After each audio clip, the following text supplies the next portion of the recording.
요한계시록 19장 1절에서 10절까지의 말씀 제가 봉독하도록 하겠습니다. 이 일 후에 내가 들으니 하늘에 허다한 무리의 큰 음성 같은 것이 있어 이르되 할렐루야, 구원과 영광과 능력이 우리 하나님께 있도다. 그의 심판은 참되고 의로운지라. 음행으로 땅을 더럽게 한 큰 음녀를 심판하사 자기 종들의 피를 그 음녀의 손에 갚으셨도다 하고, 두 번째로 할렐루야 하니 그 연기가 세세토록 올라가더라. 또 24 장로와 네 생물이 엎드려 보좌에 앉으신 하나님께 경배하여 이르되 아멘 할렐루야 하니, 보좌에서 음성이 나서 이르시되 하나님의 종들 곧 그를 경외하는 너희들아, 작은 자나 큰 자나 다 우리 하나님께 찬송하라 하더라.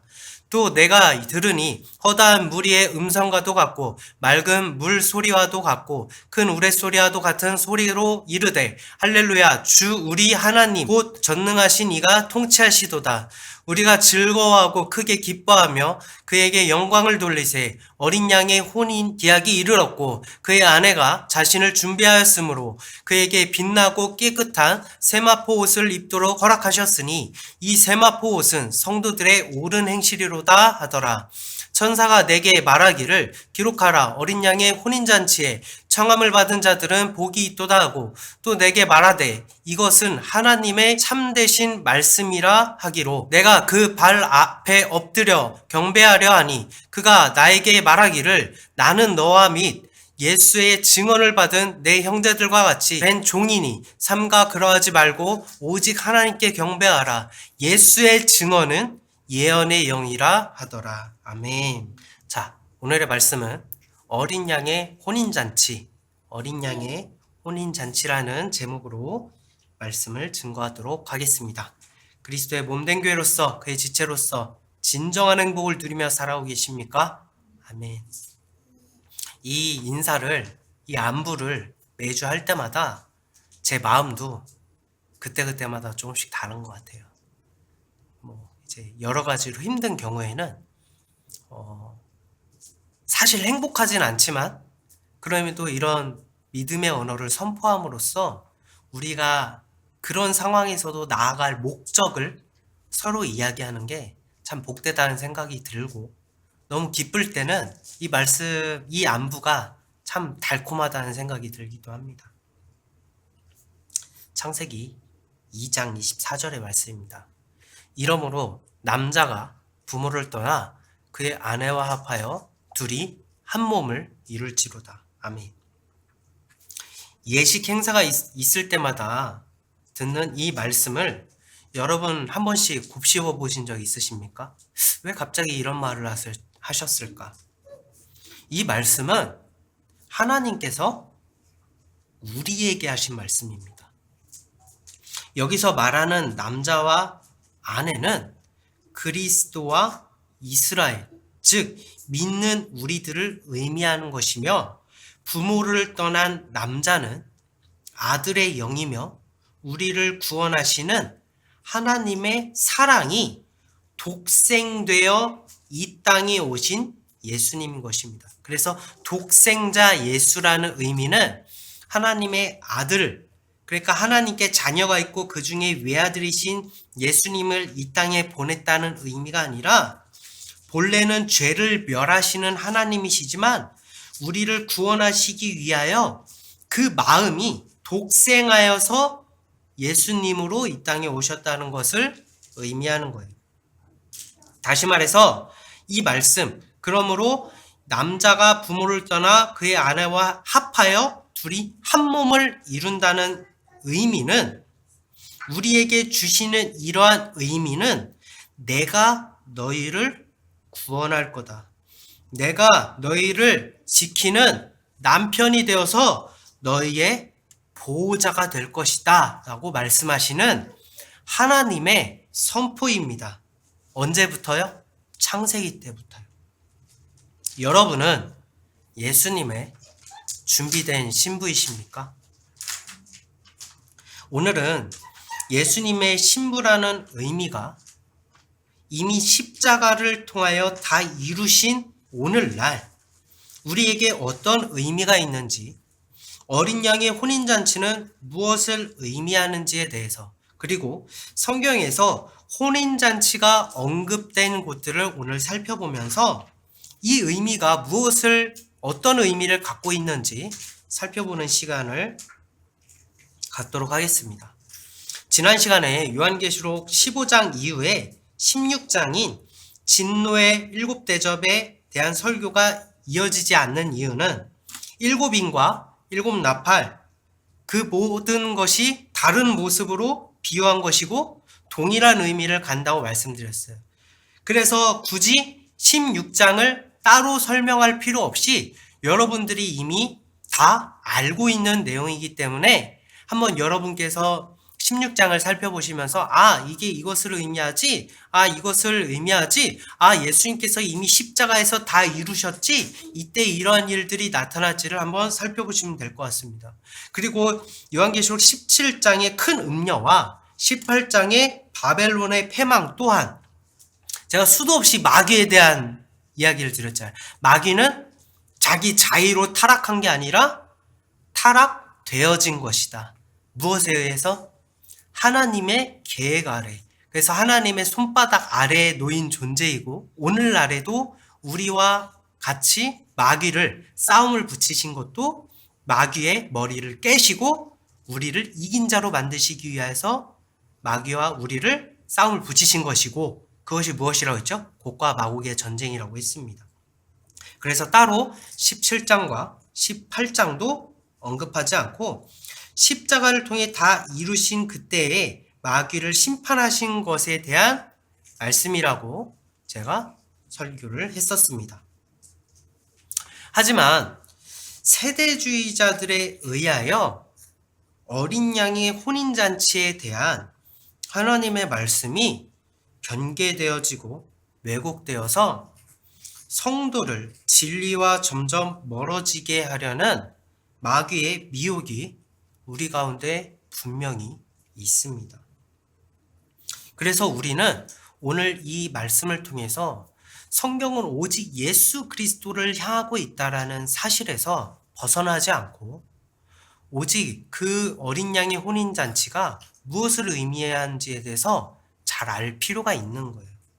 사람의 입이 아니라 하나님의 말씀에 집중하는 시간이 되시기를 소망합니다. 오늘 본문의 말씀이 19장 1절의 말씀입니다. 이일 후에 내가 들으니 하늘에 허다한 무리의 큰 음성 같은 것이 있어 이르되 할렐루야, 구원과 영광과 능력이 우리 하나님께 있도다. 아멘. 19장 1절에서는 18장의 바벨론의 패망, 즉 마귀의 심판 이후의 시점으로 말씀을 시작하고 있어요. 2일 후에라고 했잖아요. 2일 후에. 죄의 삭슨 사망이라는 하나님의 불변의 법 아래에 본래 마귀와 우리 모두는 하나님의 진노의 심판을 감당해야만 했습니다.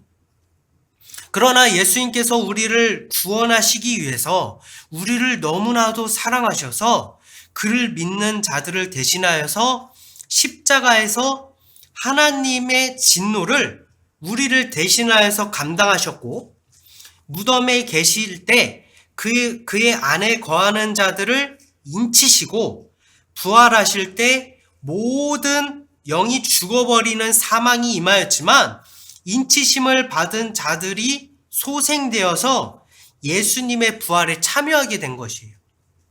따라서 죄에 대하여 우리가 받아야 할 하나님의 진노를 예수님이 감당하셨고, 죄에 대하여 우리가 받아야 할 사망이 이르렀으나 인치심으로 소생되어졌기 때문에 죄의 삭슨 사망이라는 하나님의 법 아래에 마귀에게는 심판이요, 우리에게는 구원인 것입니다. 이것을 말해주는 것이 십자가의 도가 믿는 자들에게는 구원이요, 믿지 않는 자들에게는 미련한 것, 즉 미련한 것이 무엇이죠? 미련한 결과는 심판을 말씀하시는 것이죠. 그 말이 이것을 의미하는 거예요. 예수님께서 모든 것들을 여러분을 위해서 감당하셨다라는 것입니다. 예수님과 함께 부활에 참여한 이들은 하나님의 나라에 속한 자요. 따라서 하늘의 허다한 무리의 큰 음성은 믿음으로 구원에 이른 자들이 그들의 찬양이 울려 퍼짐을 의미하는 것입니다. 오늘 본문의 말씀 19장 2절 3절의 말씀입니다. 그의 심판은 참되고 의로운지라 음행으로 땅을 더럽게 한 큰 음녀를 심판하사 자기 종들의 피를 그 음녀의 손에 갚으셨도다 하고, 두 번째로 할렐루야 하니 그 연기가 세세토록 올라가더라. 아멘. 심판은 너무나도 두려운 일이지만 우리는 인침을 받아 안전하고 우리의 압제자인 마귀는 맹렬한 하나님의 진노로 심판을 받게 되는 참으로 의로운 일이 바로 하나님의 심판인 거예요. 그래서 제가 그것을 제 나름대로 비유를 할 때 그 하나님의 심판이 따사로운 햇빛이라고 했잖아요. 따사로운 햇빛이 우리에게 따갑게 느껴지기도 하지만 곰팡이 같은 거 한번 햇빛에 놔보세요. 어떻게 되나? 싹 타버 죽잖아요.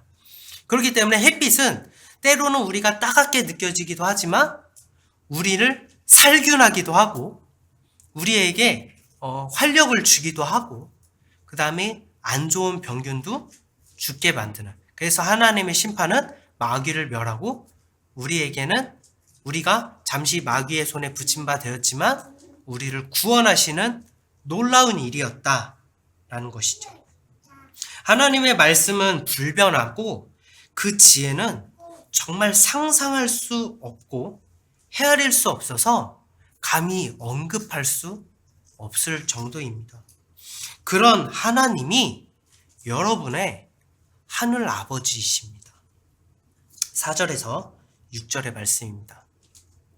또 24 장로와 내 생물이 엎드려 보좌에 앉으신 하나님께 경배하여르되 아멘 할렐루야 하니 보좌에서 음성이 나서 이르시되 하나님의 종들 곧 그를 경외하는 너희들아 작은 자나 큰 자나 다 우리 하나님께 찬송하라 하더라. 또 내가 들으니 허다한 무리의 음성과도 같고 맑은 물 소리와도 같고 큰 우레소리와도 같은 소리로 이르되 할렐루야 주 우리 하나님 곧 전능하신 이가 통치하시도다. 아멘. 하나님의 나라의 24 장로들과 하나님의 구원을 상징하는 네 생물은 모든 것을 이루신 예수님께 경배드립니다. 요한계시록 4장 10절에서는 24 장로는 영원토록 살아계신 이에게 경배할 때 자신의 관을 보좌 앞에 드린다라고 기록하고 있습니다. 예수님께서는 그러니까 24 장로를 영화롭게 하셨지만 관을 씌우셨지만 24 장로들 자신들은 아무것도 아니고 오직 값없이 은혜를 받은 자이며 오직 영광 받으시기에 합당하신 분은 한 분 예수님밖에 없다는 것을 의미하는 거예요. 그러한 영광을 받았어도 그들은 감히 그 관을 꼿꼿이 쓰지 못하는 것입니다. 요한계시록은 먼 훗날의 이야기가 아니라 예수님께서 이 땅에 오시면서 십자가를 통해 다 이루신 그날의 영적인 일을 기록한 것이라고 제가 말씀드렸습니다. 그럼에도 불구하고 예언서인 이유는 성경의 모든 언약은 다 이루신 그리스도의 영, 즉 성령이 임한 자들에게 성취될 일이기 때문에 예언서라고 말씀드렸습니다. 여러분 이제 외울 정도가 되셨죠? 매 설교마다 이야기하니 모든 것을 다 이루신 그때의 언약의 성취를 오늘 또 다시 한번 말씀해 주고 계시는 것입니다. 7절의 말씀입니다. 우리가 즐거워하고 크게 기뻐하며 그에게 영광을 돌리세 어린 양의 혼인 기약이 이르렀고 그의 아내가 자신을 준비하였으므로. 어린 양의 혼인 기약이 이르렀다고 기록하고 있습니다. 기약이 무엇이죠? 약속한 때, 그때가 비로소 이르렀다라는 거예요. 그 약속을 언제 했습니까? 창세기 2장 24절에 말씀입니다. 이러므로 남자가 부모를 떠나 그 아내와 합하여 둘이 한 몸을 이룰지로다. 아멘. 이 말씀이 우리에게 하시는 말씀이라고 말씀드렸잖아요. 내가 너희를 구원할 것이다. 내가 너희의 남편이 되어서 너희를 지킬 것이다. 너희의 보호자가 될 것이다. 라고 의미한다고 말씀드렸습니다. 성경은 우리가 생각하는 것보다 더 우리의 근본을 이야기하고 있다는 거예요. 우리가 어디로 가야 하고 우리가 어떻게 지음을 받았는지 그 목적이 무엇인지 우리가 살아가면서 무엇을 목적해야 되는지에 대해서 조금 더 분명하게 말씀해 주고 있는 거예요. 그 목적이 무엇이죠? 예수의 신부가 되는 것, 예수의 갈빗대로 돌아가는 것, 그의 몸으로 돌아가는 것. 우리는 본래 그의 몸의 일부였다라는 것. 마귀의 압제자와 고통의 순간에서도 오직 예수 그리스도만이 나의 구원자임을 믿은 이스라엘, 그와 같은 의미로서 우리 또한 오직 예수를 믿음으로 자신을 준비하는 것입니다. 아내가 준비한 것이 무엇입니까? 아내가 준비한 것. 마태복음 25장 8절에서 10절입니다. 미련한 자들이 슬기 있는 자들에게 이르되 우리 등불이 꺼져가니 너희 기름을 좀 나눠달라 하거늘 슬기 있는 자들이 대답하여 이르되 우리와 너희가 쓰기에 다 부족할까 하노라. 차라리 파는 자들에게 가서 너희 쓸 것을 사라 하니 그들이 사러 간 사이에 신랑이 오므로 준비하였던 자들은 함께 혼인잔치에 들어가고 문은 닫힌지라. 기름은 그리스도의 영이신 성령을 의미하고 등불은 오직 예수를 향한 믿음과 소망을 의미하는 것입니다. 성령이 없이는 등불을 밝힐 수가 없습니다. 여러분이 아무리 주님을 찬양합니다, 주님을 믿습니다 하면서 어떤 그런 신금을 울리는 음악과 어떤 좋은 억양과 감동스러운 설교에 눈물을 흘린다고 그러한 등불이 타는 것 같은 모습이 보일지 모르겠지만 여러분 안에 기름이신 그 성령이 없다라면 결국 언젠가 그 불은 꺼질 것입니다. 오직 성령의 도우심이 아니고서는 우리는 믿으려 해도 결국 믿을 수 없으며 오직 성령의 도우심이 없이는 우리는 깨달으려고 하더라도 그런 것처럼 느껴지나 결국 깨달을 수 없게 되기 때문입니다. 우리의 등불을 언제나 밝히 비추는 것은 우리의 힘도 아니요, 능력도 아니요, 오직 성령뿐입니다. 계시록 19장 8절의 말씀입니다. 그에게 빛나고 깨끗한 세마포 옷을 입도록 허락하셨으니 이 세마포 옷은 성도들의 옳은 행실로다 하더라.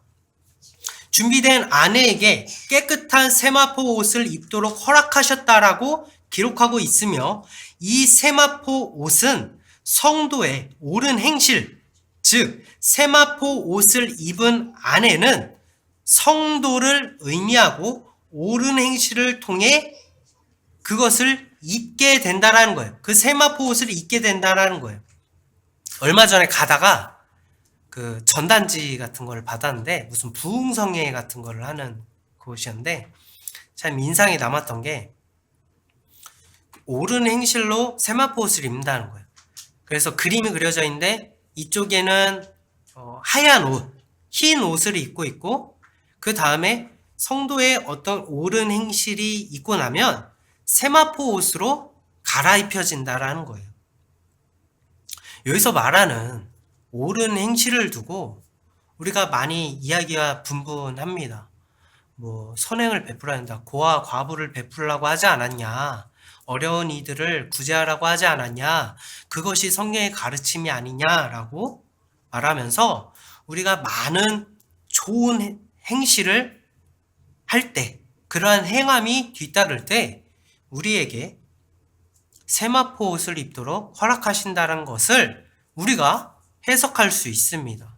성경에서도 여기서 보면 옳은 행실이라고 했잖아요. 옳은 행실로 세마포 옷을 입는다라고 기록하고 있으니 분명히 말씀만 읽어도 우리가 그렇게 생각할 수 있습니다.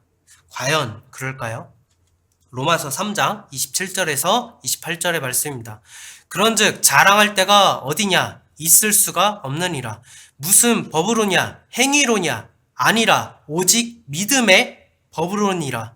그러므로 사람이 의롭다 하심을 얻은 것은 율법의 행위에 있지 않고 믿음으로 되는 줄 우리가 인정하노라. 아멘. 옳은 행실은 오직 예수를 믿는 믿음만이 우리를 온전케 하는 것입니다. 율법의 행위도 아니요, 우리의 긍정적인 생각도 아니요, 우리의 선행도 아닙니다. 그로 인해 깨끗한 세마포 옷이 허락된다라면 예수님께서 이 땅에 오실 이유가 없었습니다.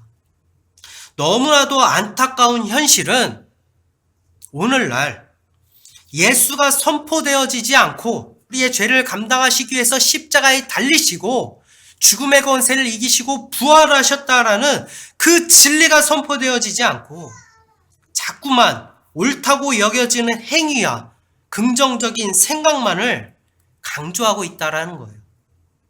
그러한 결론은 교훈을 주는 것 같고 친숙하거든요.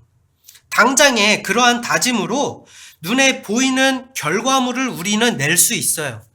우리가 조금 누군가를 미워하는 마음을 갖는다고 할지라도 그러한 설교를 듣고 내가 누구를 미워하는 마음을 가지면 안 돼 라면서 그 사람한테 잘 대해주고 이렇게 하면은 마치 내가 그 말씀대로 살아가는 것 같아서 내가 변화받는 것 같아서 기쁨을 느끼지만 그 사람을, 내가 미워하는 그 사람을 정말로 용서했습니까? 정말로 사랑하고 있습니까? 우리는 그럴 수 있는 존재가 될 수 없습니다. 눈에 보여지니 그러한 소리들이 달콤하게 들릴 뿐입니다. 그런 말 하잖아요. 전사님, 행함이 없는 믿음은 죽은 믿음이라고 했잖아요.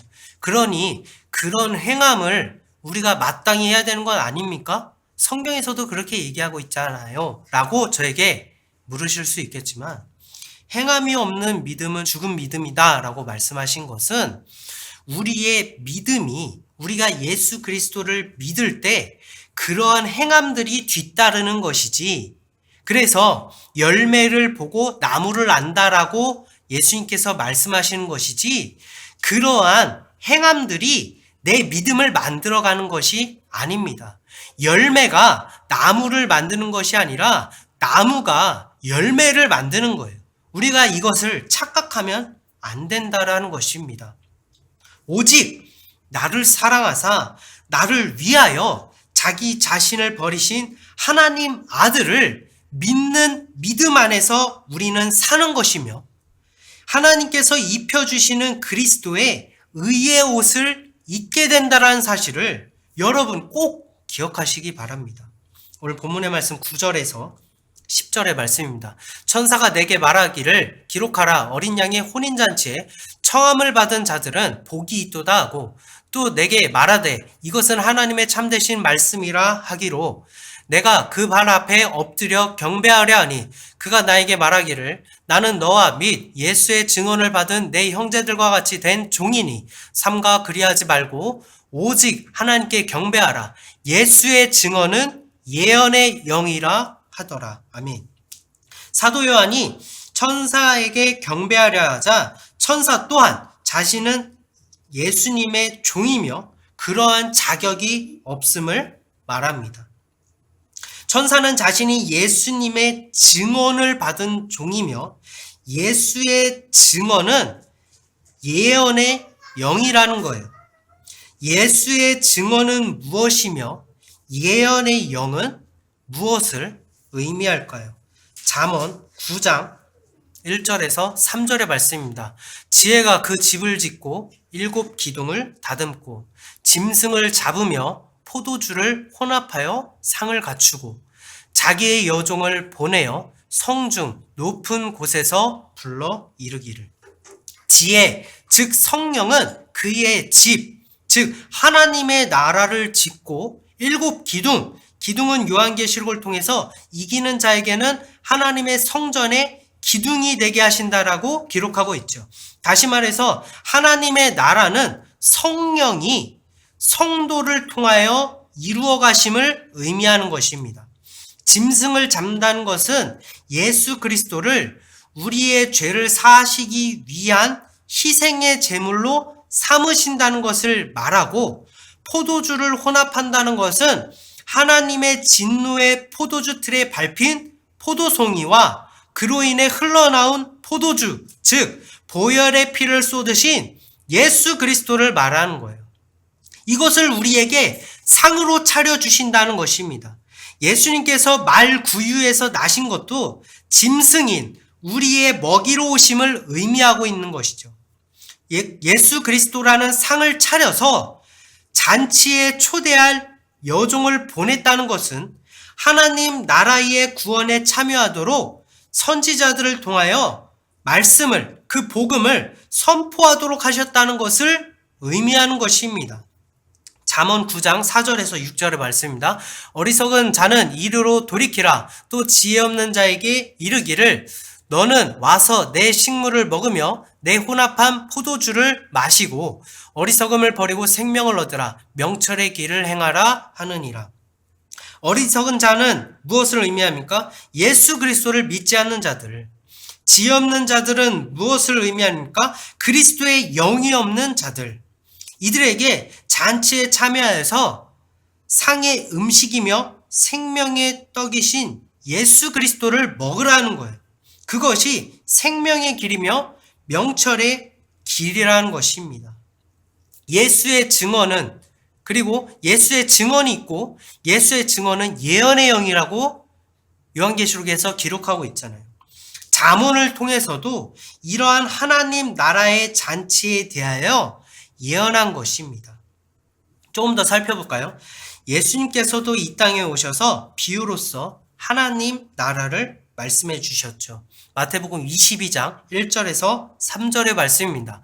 예수께서 다시 비유로 대답하여 이르시되 천국은 마치 자기 아들을 위하여 혼인잔치를 베푼 어떤 임금과 같으니 그 종들을 보내어 그 청한 사람들을 혼인잔치에 오라 하였더니 오기를 싫어하였거늘 아들이신 예수님을 위하여 임금이신 하나님께서는 혼인잔치를 베푸시는데 이것은 무엇에 대한 설명이라고 합니까?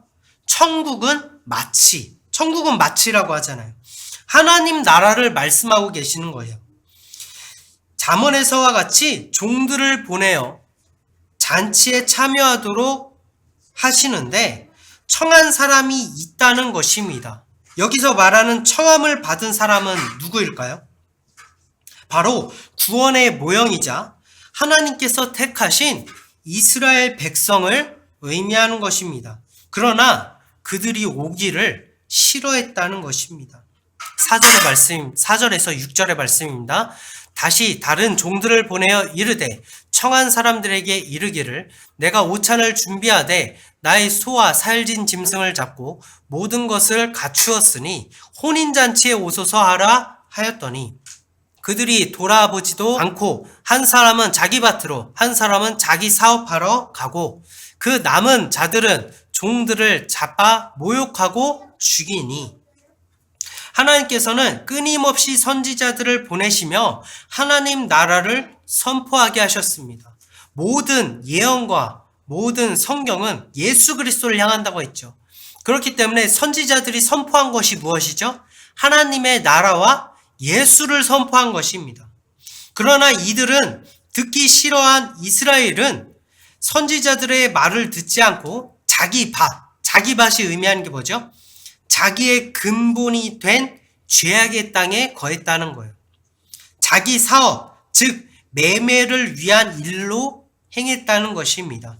요한계시록을 통해서 짐승의 수, 사람의 수를 받은 자들이 매매할 수 있다라고 기록하고 있죠.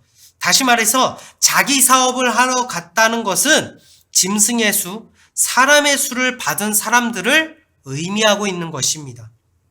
그들은 하나님을 떠난 이스라엘 백성이며 심지어 선지자들을 모욕하고 죽이기까지 했습니다. 7절에서 10절의 말씀입니다. 임금이 노하여 군대를 보내어 그 살인한 자들을 진멸하고 그 동네를 불사르고 이에 종들에게 이르되 혼인잔치는 준비되었으나 청한 사람들은 합당하지 아니하니 내거리 길에 가서 사람을 만나는 대로 혼인잔치에 청하여 오라 한데 종들이 길에 나가 악한 자나 선한 자나 만나는 대로 모두 데려오니 혼인잔치에 손님들이 가득한지라. 아멘.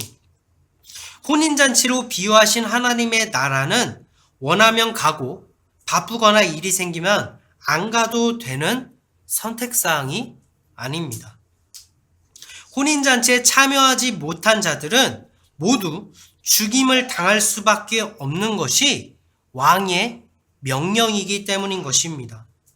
임금이신 하나님께서는 명령을 어긴 이들을 진멸하시고 불로 심판하십니다. 처음에는 청함을 받은 사람들이 있었잖아요. 근데 청함을 받은 자들 중에서 왕의 말을 거역하고 오지 않는 자들, 그러니까 청함을 받은 자들에 한하여 믿지 않는 자들을 심판하셨다라는 것인데, 지금 방금 읽은 마태복음의 내용에서는 내 거리에 길에 가서 만나는 대로 혼인잔치에 청하였잖아요. 그러니까 즉 본래 청함을 받았던 사람들이 아니라 모든 사람에게 지금 청하였다라는 것입니다.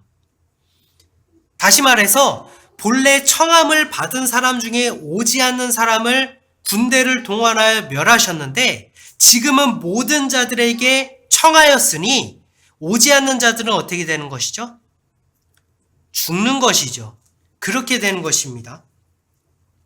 청한 사람들이 합당하지 않다라는 것은 선지자들을 통하여 그들에게 복음이 선포되는 청함이 있었으나 그들이 듣지 않았음을 의미하는 것이고, 조금 전 언급한 내용처럼 내거리 길에서 사람을 만나는 대로 혼인잔치에 청하여 오라고 한 것은 이스라엘뿐만이 아니라 이방 민족에게도 복음이 선포되어졌다는 것을 의미하고 하나님 나라에 들어갈 수 있도록 허락하셨다는 것을 의미하기도 하면서, 이 청함에 응답하지 않은 자들은 어떻게 된다고 했죠? 군대와 불로 심판을 받게 되는 것이 확장되었다는 것을 의미하기도 하는 것입니다.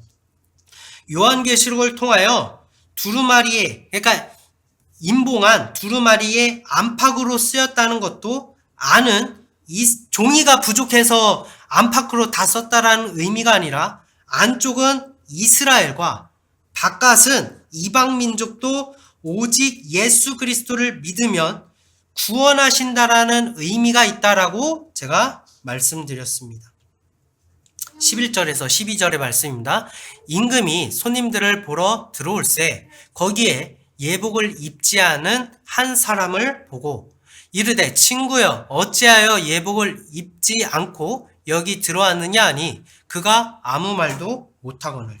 그러나 아무리 청함을 받아도 예복을 입지 않으면 혼인잔치에 참여할 수 없습니다. 혼인잔치는 거룩한 곳이며 의로움으로 충만한 하나님의 나라이기 때문입니다. 의복은 스스로 준비하는 것이 아니라 입혀주시는 이로 말미암아 입게 되는 것입니다. 그것은 바로 보혈의 피로 우리의 죄를 깨끗하게 씻어주시고 의의 옷을 입혀주시는 예수님이시며, 오직 그를 믿을 때 허락되어진 예복인 것입니다. 즉 다시 말해서 청함을 받아서 그 자리에는 왔으나 예복을 입지 않았다라는 것은 그런 말 하잖아요. 제가 예수님과 함께 곁에 머물며 가르침을 받고 같이 먹고 예수님을 따라 다니면서 그렇게 했습니다 라고 했을 때 어떻게 말씀하시죠? 불법을 행한 자들아 다 내게서 떠나가라 라고 말씀하시잖아요. 내가 너희를 도무지 알지 못한다. 왜 그런 비유를 말씀하셨냐면, 좁은 문으로 향하는 것 같으나 결국 넓은 문에 머물러 있으면서 그 문에 들어가지 않았기 때문에, 즉 요한복음에서 그 문은 생명의 문, 예수 그리스도라고 했잖아요. 그 예수 그리스도를 통하지 않았기 때문에 그들은 가까운 것 같이 보였으나 허락함을 받지 못하는 자들이에요. 같은 맥락으로 그들 잔치에 초청함을 받아서 오긴 했으나 옷이 없다라는 것은 보혈의 피로 씻음을 받지 못하여 그리스도의 의의 옷을 입지 못함을 의미하는 거예요. 스스로 입을 수 있는 것이 아니라 예수님께서 입혀주시는 것인데 그 예수님께서 입혀주심이 없었다라는 것입니다. 13절에서 14절의 말씀입니다. 임금이 사환들에게 말하되 그 손발을 묶어, 그냥 옷을 안 입었으면 그냥 내쫓으면 되잖아요. 근데 어떻게 합니까? 손발을 묶어서 바깥 어두운 데에 내던지라. 거기서 슬피 울며 이를 갈게 되리라 하니라. 청함을 받은 자는 많되 택함을 입은 자는 적으니라. 아무리 청함을 받더라도 우리는 하나님의 의의 옷을 입지 못한다면 바깥 어두운 곳에 버려질 뿐입니다.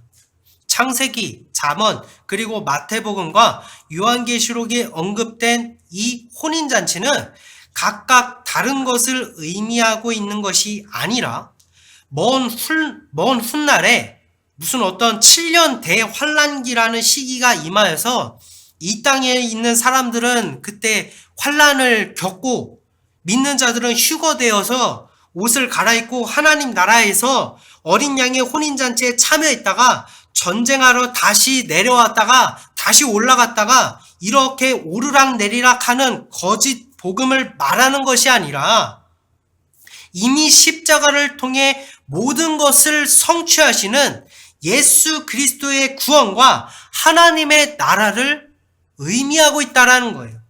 따라서 요한계시록 19장 10절에서 예수의 증언은 예언의 영이라고 기록된 의미는 모든 말씀이 이미 모든 시대를 통하여 우리의 신랑이 되시는 우리의 보호자가 되시고 우리를 영화롭게 하실 예수 그리스도만을 증언하고 있으며 십자가를 통해서 성취되었고 믿는 자들에게도 앞으로 성취된 예언이라는 것을 의미하고 있다는 것입니다.